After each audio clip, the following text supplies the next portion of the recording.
할렐루야.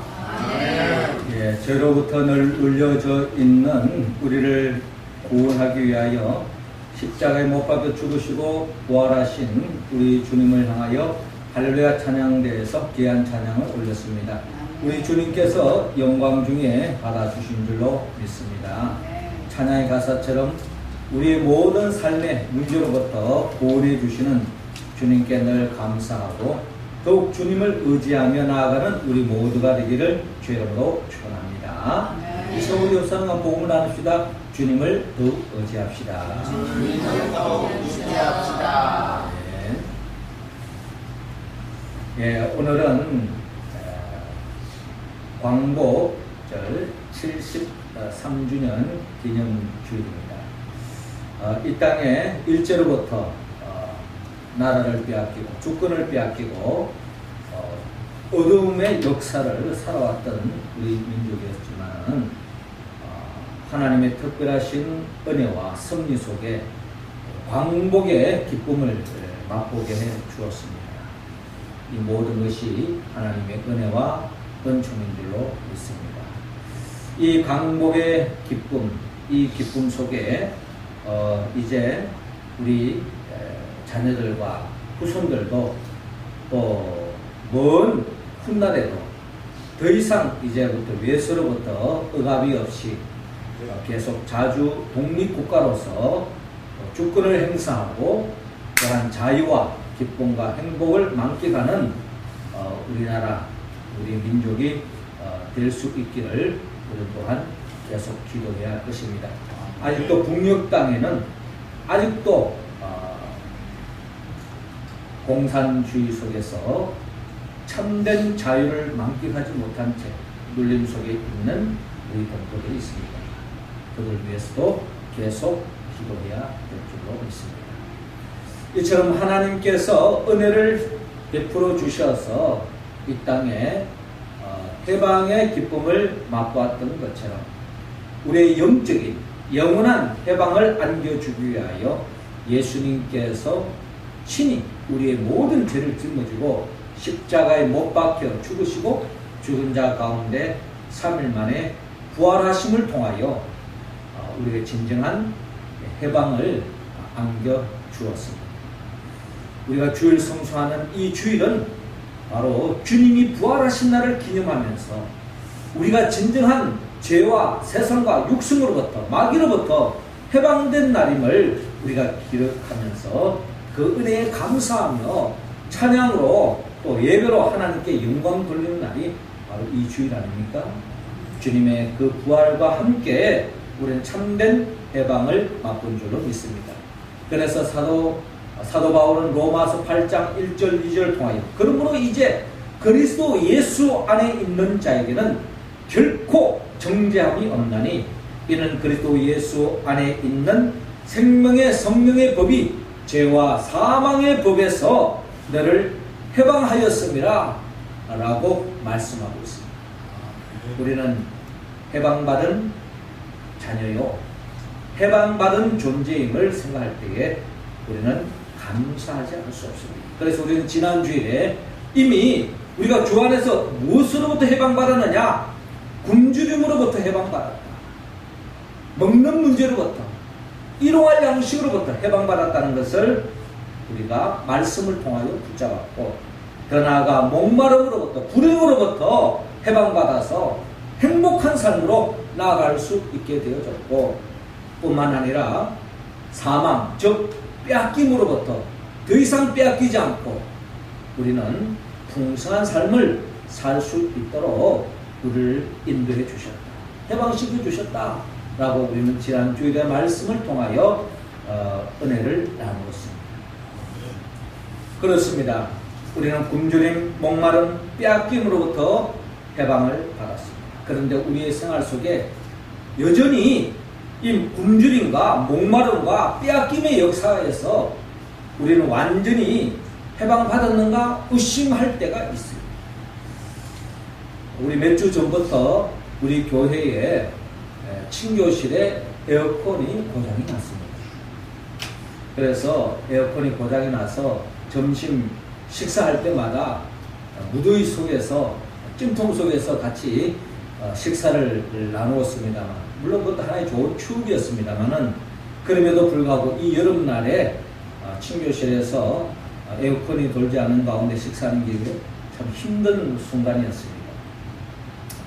그래서 이제 에어컨을 웬만하면 한번 고쳐보려고 예센터를 불렀지만은, 결국에는 뭐 요즘 워낙 에어컨이 하시는 분들이 다 일손이 바빠가지고 빨리 오지 않는 거예요. 그래서 부득이 한 몇 주간 거쳐서 기사도 오고 했지만은, 결국에는 에어컨을 더 이상 부속이 없어서 갈 수가 없다는 겁니다. 하도 오래된 제품이라서 25년 된 제품인 거예요. 그래서 이제 더 이상 수리할 수 없는 상황이 되었습니다. 참 아쉬운 마음.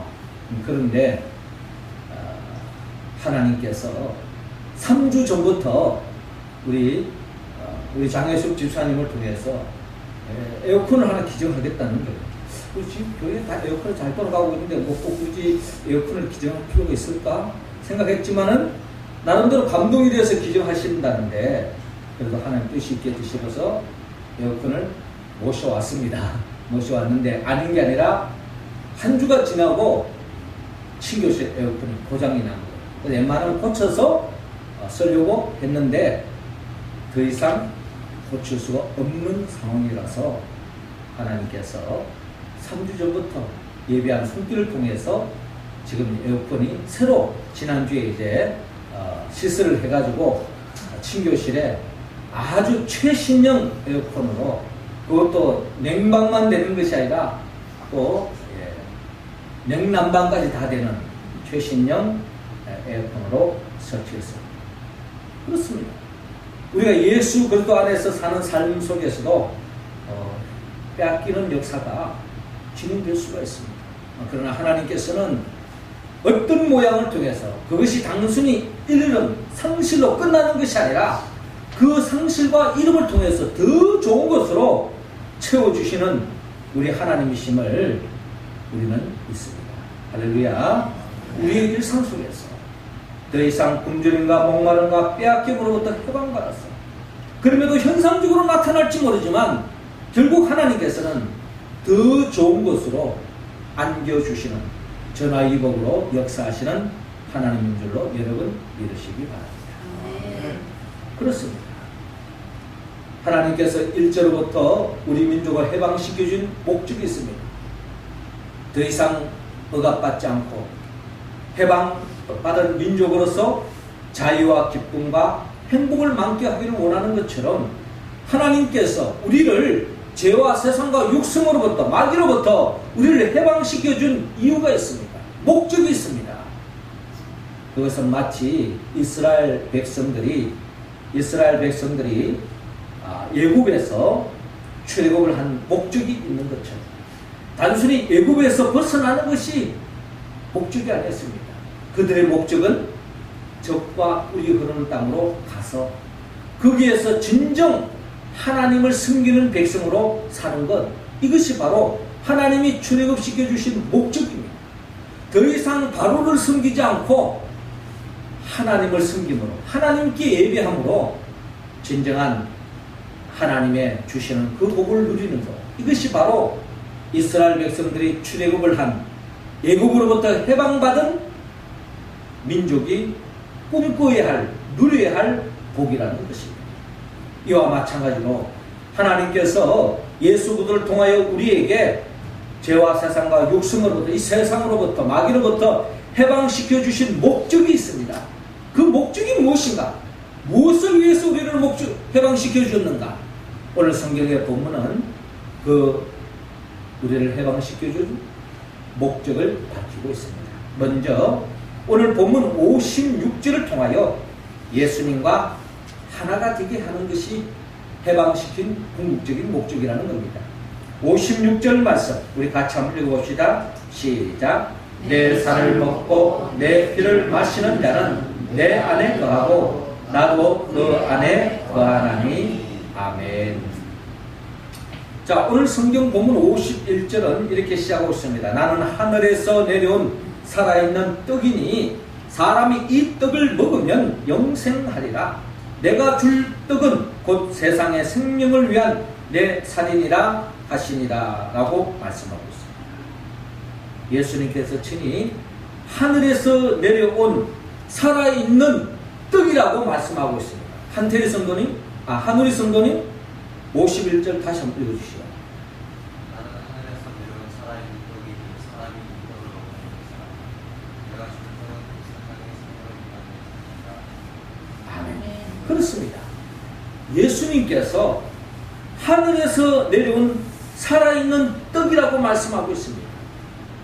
이 떡을 먹으면 영생을 하는데 결국 이 떡은 세상의 생명을 위한 내 살이니라 라고 주님께서 말씀하고 있습니다. 한마디로 예수님을 먹어야 영생한다는 겁니다. 자, 이때에 유대인들이 이 말을 듣고 서로 의문을 제기합니다. 52절에 그러므로 유대인들이 서로 다투어 이르되 이 사람이 어찌 능히 자기 살을 우리에게 주어 먹게 하겠느냐. 예수께서 이르시되 내가 진실로 너희에게 이르노니 인자의 살을 먹지 아니하고 인자의 피를 마시지 아니하면 너희 속에 생명이 없느니라 라고 말씀하셨어요. 주님을 먹고 마시지 않으면 생명이 없다는 거예요. 하나님이 주신 생명을 얻을 수 없다는 겁니다. 그래서 54절에 내 살을 먹고 내 피를 마시는 자는 영생을 가졌고 마지막 날에 내가 그를 다시 살리리니 내 살은 참된 양식이요 내 피는 참된 음료로다. 내 살을 먹고 내 피를 마시는 자는 내 안에 거하고 나도 그의 안에 거하나니 라고 말씀하고 있습니다. 주님의 살을 먹고 주님의 살을 마셔야 된다는 겁니다. 마실 때 어떤 역사가 일어나냐? 내 안에 거하고 나도 그의 안에 거한다라는 것인데 이 말씀은 다른 말로 말하면 주님과 하나가 되어집니다. 주님과 하나가 되어지는 놀라운 역사가 일어납니다. 그러면 주님을 먹고 마신다는 게 뭐냐? 주님의 살을 먹고 주님의 피를 마신다는 의미는 뭐냐? 결국 예수 그들을 영접하는 것입니다. 예수를 그리스도라고 고백하고 예수님을 하나님의 아들로 고백하며 그 예수 그리스도를 영접하여서 예수님을 내 삶의 주인으로 왕으로 모시고 주님의 통치함을 따라가는 삶, 그것이 바로 주님의 살을 먹고 마실 때에 주님과 하나가 되는 놀라운 역사가 일어난다고 오늘 본문 56절을 통하여 주님께서 친히 말씀하고 있습니다. 자, 주님과 하나가 되었을 때 어떤 역사가 일어날까요? 고린도후서 4장에 보면은 사도 바울은 우리 인생을 향하여 우리는 질그릇과 같다 라고 그렇게 고백하고 있습니다. 여러분, 질그릇은요 스된 그릇은 웬만한 던져도 망치로 두드려도 깨지지 않습니다. 그런데 질그릇은 쓰다 보면은 손이 미끄러워서 실수해가지고 늘어뜨리면 순식간에 박살나는 게 질그릇입니다. 우리 인생도 마찬가지입니다. 우리 인생은 질그릇과 같아서 언제 어느 순간에 어떤 일이 일어날지 모르는 것이 우리의 존재인 것입니다. 그렇게도 건강했던 사람이 한순간에 건강을 잃고 들어눕는 사람이 있는가 하면은 그렇게 건강했던 사람이 한순간에 운명을 달리할 수 있는 것이 우리 인간이라는 것입니다. 뿐만 아니라 이 질그릇은요, 이 그릇에 무엇이 담기느냐에 따라서 그릇의 가치가 달라지는 겁니다. 이 그릇에 오물을 넣으면은 한마디로 요강이 되는 거예요, 요강. 그런데 이 그릇에 아주 맛있는 인류의 요리를 담겨 놓으면은 맛있는 음식을 담는 그릇으로 또 다 귀하게 다루는 것 같습니다. 뿐만 아니라 만약에 이 그릇에 금은 보화, 아주 비싼 보화가 담겨져 있다면 이 그릇의 가치가 또 달라지는 거예요. 여러분, 우리 존재는 내 안에 무엇이 있느냐에 따라서, 내가 누구를 품고 있느냐에 대해서 내 존재의 가치가 달라지는 것입니다. 만왕의 왕이신 예수 그리스도를 내 삶의 주인으로 모시면 저와 여러분들 쉽게 끼어지고 어디 보면 별 볼일 없는 존재일지 모르지만 하나님 앞에서 존귀하게 쓰임을 받는다는 겁니다. 그러나 예수님이 떠나가고 세상 것으로 채워질 때에, 마귀의 것으로 채워질 때, 악한 영으로 채워질 때에 우리는 결국 마귀의 종로 타는 인생으로 전락될 수밖에 없습니다. 그러나 예수님을 모시면 결국 우리는 존귀한 인생이 되는 줄로 여러분 믿으시기 바랍니다. 주님과 하나가 되는 거예요. 주님과 같은 대접을 받습니다. 요한복음 15장에는 예수님께서 나는 포도나무에 너희는 가지라고 말했습니다. 포도나무 가지가 포도나무에 붙어 있을 때에 때가 되면 많은 열매를 맺는 것처럼 주님과 하나 된 저와 여러분들이 하나님의 때가 되어지면 정말 가지가 주체하기 힘들 정도의 풍성한 열매를 맺는 것처럼 저와 여러분들의 삶에도 성경 66권에 약속하는 그 복이 저와 여러분들의 복이 될 줄로 믿으시기 바랍니다. 예수님께서 우리를 해방시켜 주신 목적은 바로 주님과 하나가 되는 것입니다. 하나 되어 더없는 풍성한 복을 누리는 저와 여러분들에게를 주님으로 축원합니다. 두 번째로 예수님께서 우리를 해방시켜 주신 목적은 오늘 본문 57절에서 예수님을 위하여 살게 하는 데 있다는 겁니다. 57절 우리 할렐루야 찬양 대원들 읽어주시기 바랍니다. 시작.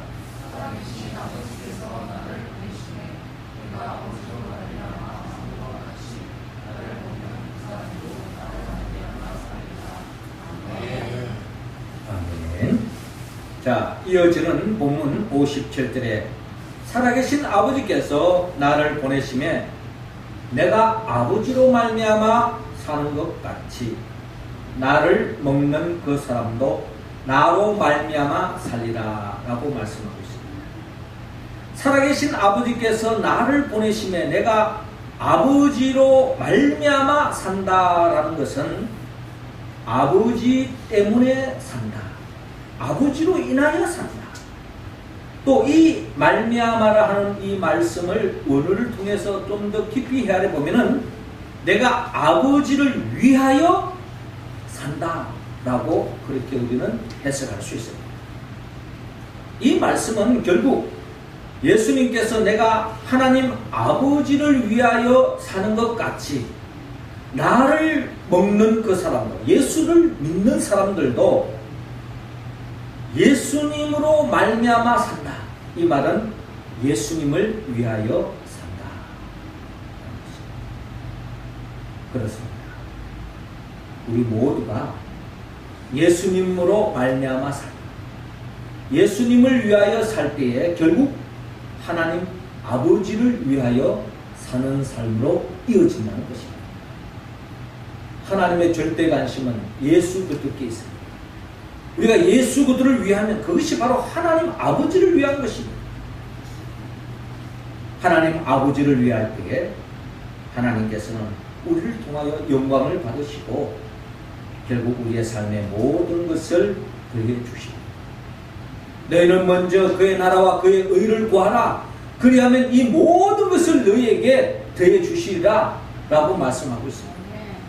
우리가 하나님 아버지를 위하여, 즉 주님을 위하여 살 때에 결국 하나님께서 모든 것을 우리에게 더해 주신다는 거예요. 그 삶을 보여주신 모델이 바로 예수 그리스도의 삶 자체입니다. 예수님은 항상 하나님 아버지를 위하여 살았습니다. 하나님 아버지를 위하는 삶을 산다는 것은 하나님 아버지의 뜻을 헤아리고 그 뜻을 이루기 위하여 힘쓰는 삶, 그게 바로 하나님 아버지를 위하는 삶이었다는 겁니다. 그래서 예수님은 순간순간 기도했습니다.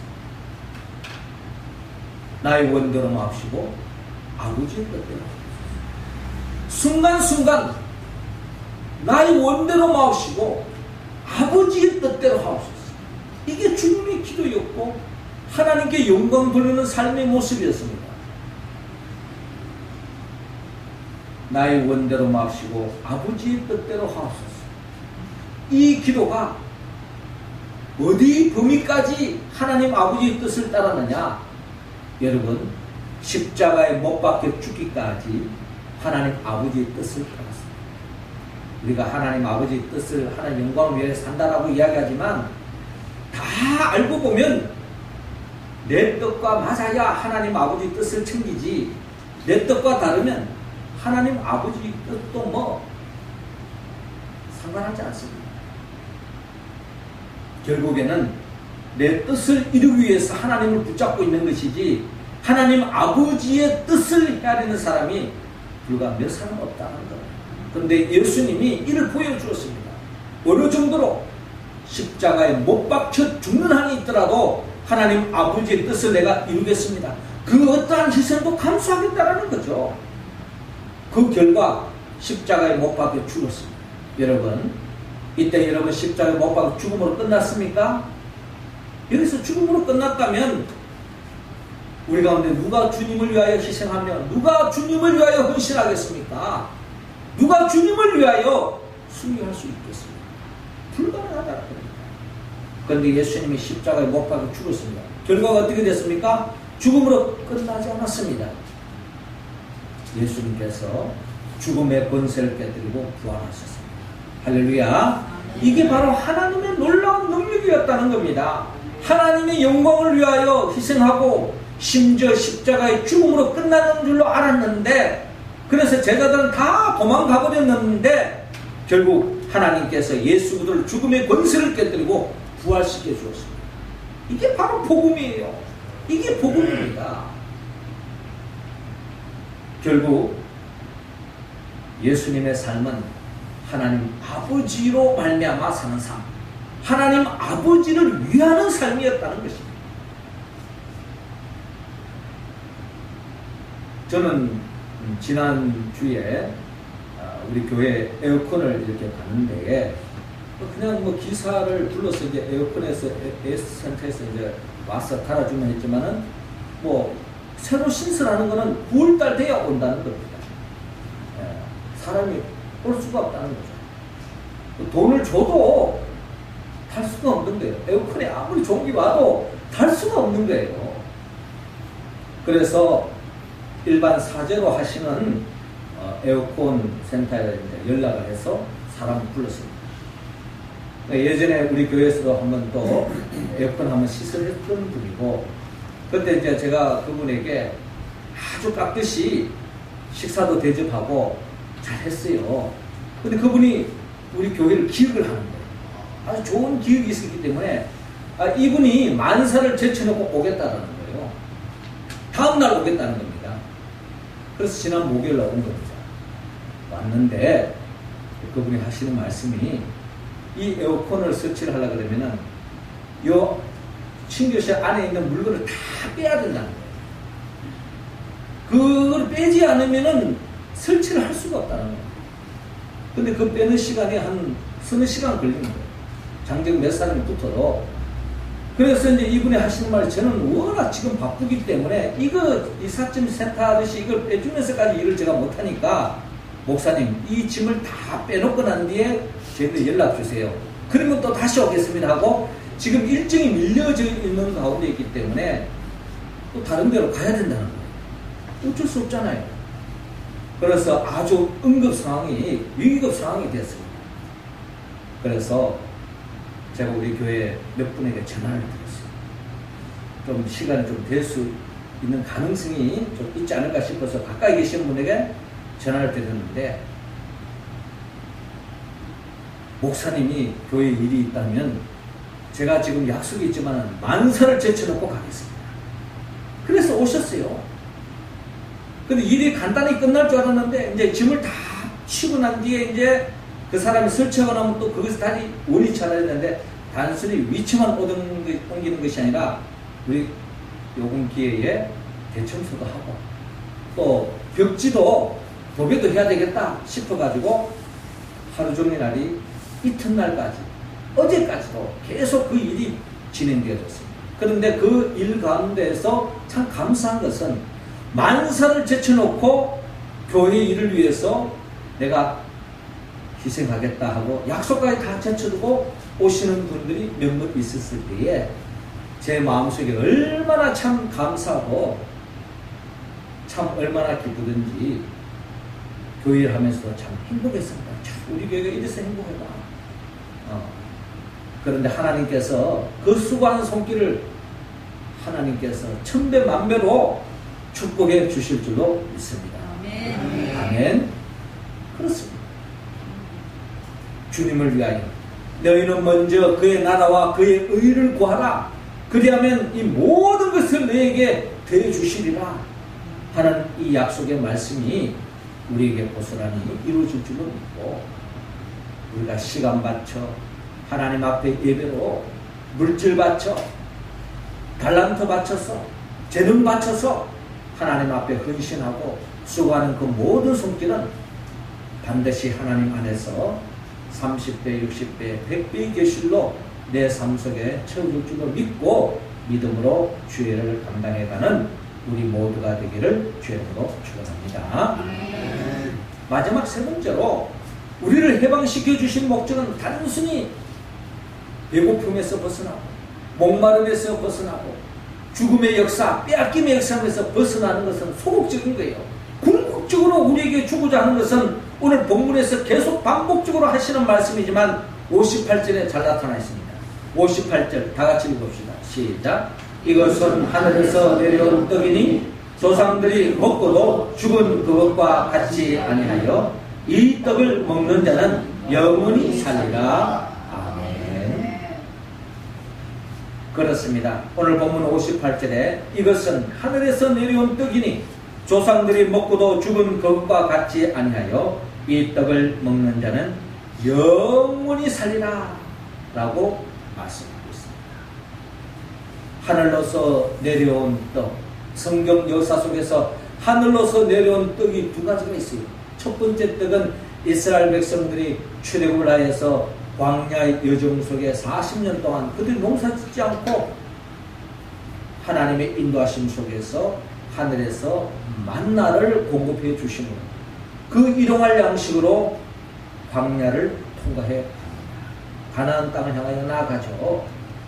그 하늘에서 내려온 양식, 그 만나를 공급받아서 이스라엘 백성들이 나아갔는데 결국 그 만나는 일용할 양식에 불과했고 결국 이 만나를 먹었던 사람들 또한 죽음에 이를 수밖에 없었다는 것입니다.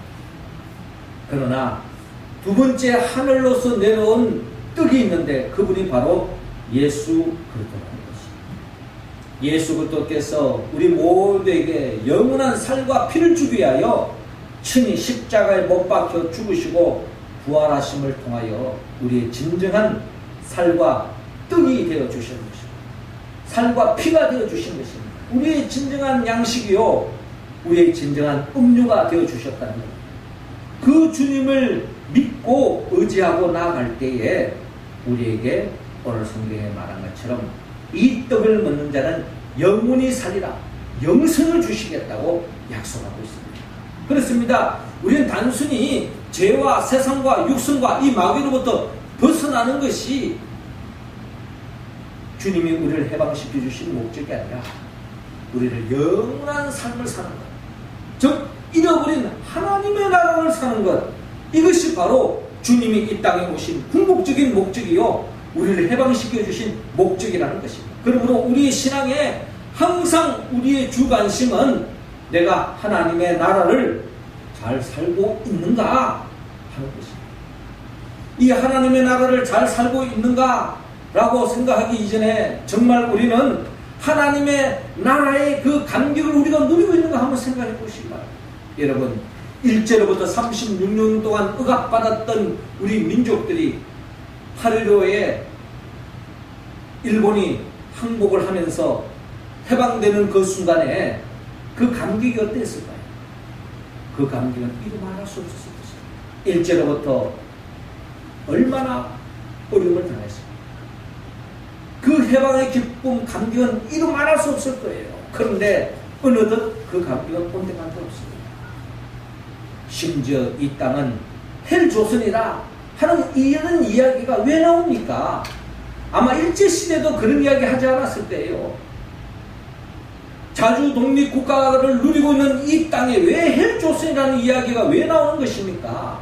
저는 누구를 이야기하기 전에 누구 때문을 우리가 원하고 싶지는 않아요. 그거보다 더 중요한 것은 왜 우리가 그 감격을 상실했느냐는 것입니다.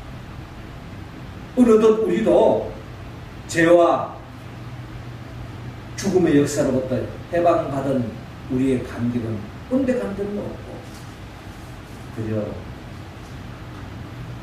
무감각 속에서 하나님의 나라의 자녀로서 살아가고 있다는 것입니다. 이것은 비극 중에 저는 비극이라고 생각합니다. 우리는 영원한 생명을 얻은 백성입니다. 하나님의 나라의 그 기쁨을 만끽해야 합니다. 우리의 일상 속에서 그 해방을 통하여서 얻은 이 하나님의 나라, 이 영생을 우리가 감격하는 우리의 삶이 되어야 될 줄 알았습니다. 항상 기뻐하라, 쉬지 말고 기도하라, 범사에 감사하라. 문제가 없어서 모든 일이 형통하고 모든 일이 잘 돼서 하는 이야기가 아닙니다. 사도 바울은 예수 그리스도의 종으로서 복음을 믿고 나아가는 삶에도 어려움과 역경과 고난이 있었어요. 심지어 자기 몸에는 육체의 가시로 인하여서 정말 죽고 싶은 삶도 있었습니다. 그렇지만 그 속에도 항상 기뻐하고 쉬지 말고 기도하고 범사에 감사할 수 있는 것은 영생을 누렸기 때문에 영원한 생명에 있되어 하나님의 나라로 살고 있기 때문에 그런 말씀을 전달할 수 있었고 그런 삶을 살 수 있었던 것입니다. 저와 여러분들도 그 감격을 잊지 않고 그 감격을 만끽하며 그 하나님의 나라를 누리고 전파하는 데 힘쓰는 우리 모두가 되기를 바랍니다. 이것이 결국 우리를 진정 해방시켜 주신 영적인 의미라는 것을 기억할 수 있기를 바랍니다. 사랑하는 성도 여러분, 그렇습니다. 죄와 세상과 이 육신으로부터 마귀로부터 해방시켜 주신 궁극적인 목적, 결국 예수님과 하나 되는 것입니다. 그리고 예수님을 위한 삶, 하나님의 영광을 위한 삶을 사는 것입니다. 그리고 영원한 생명에 있되어 매일매일 하나님의 나라를 살아가는 것, 이것이 우리를 해방시켜 주신 궁극적인 목적이라는 것을 기억하고 이 말씀에 응답하는 우리의 삶이 될 수 있기를 주의 이름으로 축원합니다. 기도드리겠습니다. 하늘에 계신 우리 아버지, 이 시간 우리 모두에게 성령의 기름을 부어주시고 성령 충만함으로 말미암아 우리가 주님으로 인하여 죄와 세상과 육성으로부터 마귀로부터 해방받은 그 궁극적인 그 목적이 주님과 하나가 되게 하여 주옵시고 주님을 위하는 삶이 되게 하여 주옵시고 주님과 함께 영생 동락하는 우리의 삶이 될 수 있도록 인도하여 주옵소서. 예수님의 이름으로 기도하옵나이다. 아멘.